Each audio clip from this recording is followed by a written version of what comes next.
G'day, Dave Ellis here at the International Rugby Academy in Palmerston North. What we're going to do here now is run a simple activity by putting our backs under pressure by using the goalposts as an obstacle. What did we do on day one when we got it and we started doing our catch pass? What was one of the things I said to you guys? Pointing, hip square, shoulder to the ball. Yeah.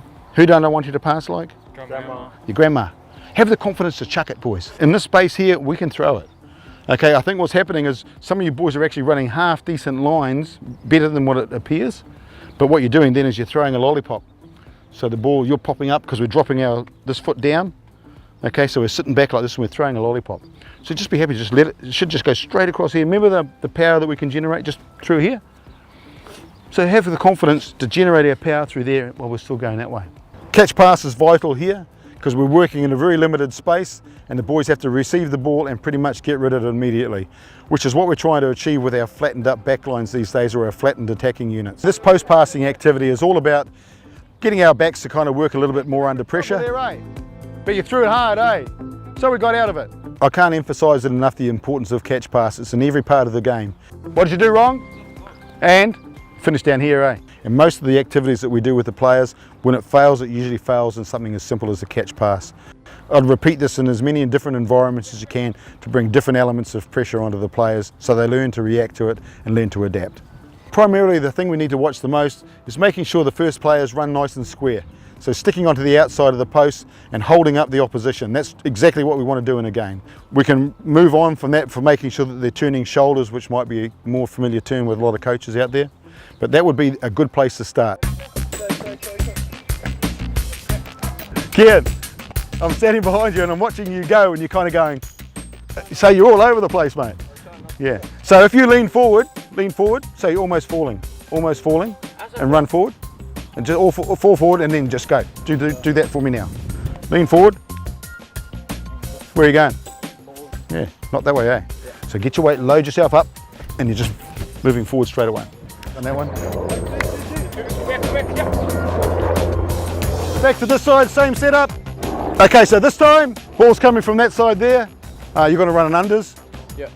That's the opposition, so now you attack that space. So square him up, finish it on the inside. He's going to come hard under, hit him an unders line. Okay, if you go overs and he goes under, or you go straight, he's not going to have any support close. So what I want you, when you come under, I want you to come under, square up, and hit him. Getting our backs to kind of work a little bit more under pressure. Cool. So you could just hold a little bit, eh, Eric? So what we have with the goalpost being only 5 metres away, that adds the pressure that we can have, particularly when we're low on defenders that we can use. So the pad actually fills into those roles. Spacing is pretty good for boys of this age. And what we're looking at then is the lines of running unders lines or overs lines. And later on in the progression, we'll add a player at the back. So looking at the wingers lines coming in as an extra man. It works very effective, use this at all levels.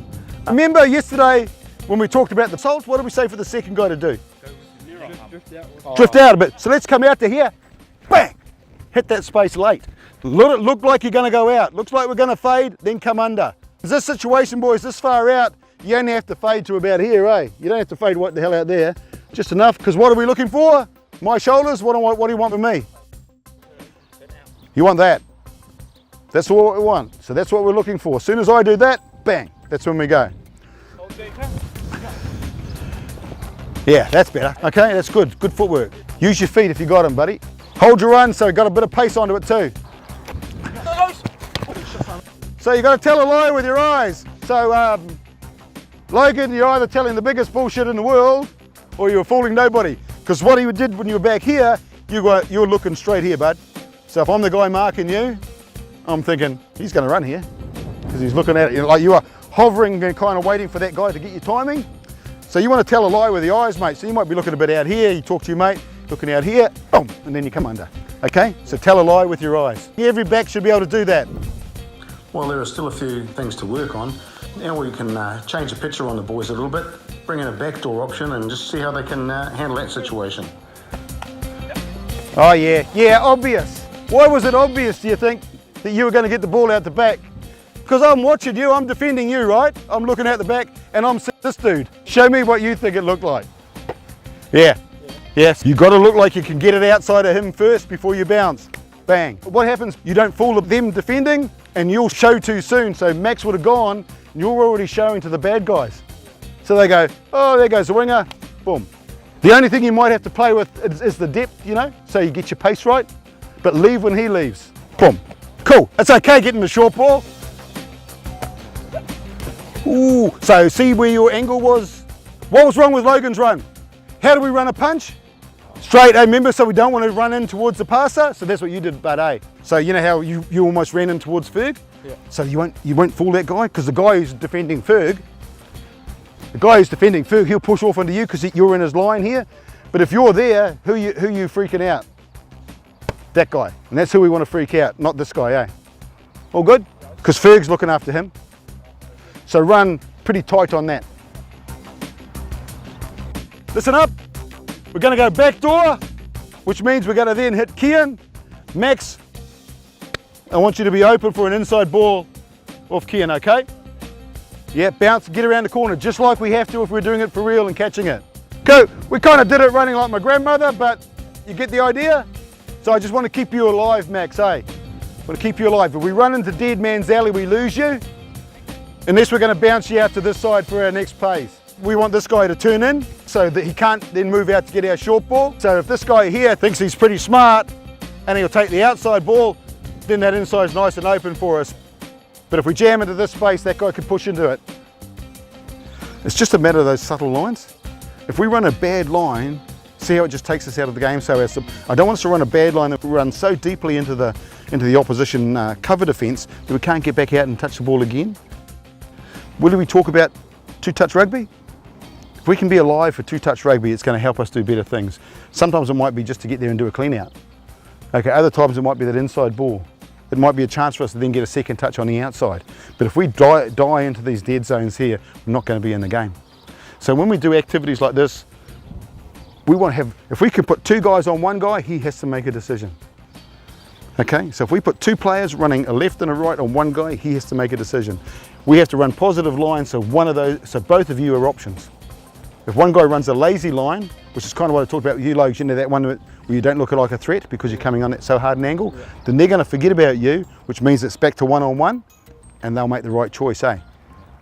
We always want to put some confusion into them. Because you're a first receiver, you're never ever going to run dead straight a lot of the time, okay? But if we can run, making sure that we can at least get that guy to turn in a little bit before we throw that pass, then we've taken the cover defence out as well, particularly teams that go inside out. If we're against the side that goes outside in, we still just need to run those positive lines though. So if you're hard enough at him, if he's coming in here, he's going to still stick, eh? Okay, so we run it as inside in, and then he's going to stick, then we can throw that ball. So that space is always there, but it's only there for that long. Okay, so we need to react to it quite quick. That's why with your passing, Ferg, eh? Just get that rip going and throw it. Max, the reason why we made you turn this corner here, why was that, do you think? Yeah, because you know how you do that turn and stuff like that. It takes you out of the game. We want our midfielders in the game because you're our big ball carriers, you're our link men, okay? We've got to control those forwards in front of us, eh? If we lose you guys because we've taken off on dead man's alley, then that means we've got to bring another guy in from outside and it shortens our attack line, eh? Okay, and we don't want to do that. All right? So we all got our little jobs, we all want to stay alive. Kian, what's your work on? Stay square, eh? I know you're outside, buddy. Yeah. Okay, but you need to still stay square, eh? Because if I use you on one of these lines coming through the inside here, yeah, we don't want you to be pulling guys across. Now, it's not written in gold that you always have to run straight. 90% of the time you do run straight. But there are certain options and there's new strategies being used out there where you can run sideways. The progression of that drill went a little bit quick for some of the boys, and we still need to make sure we get the fundamentals of the catch pass ironed out before we move into those other stages.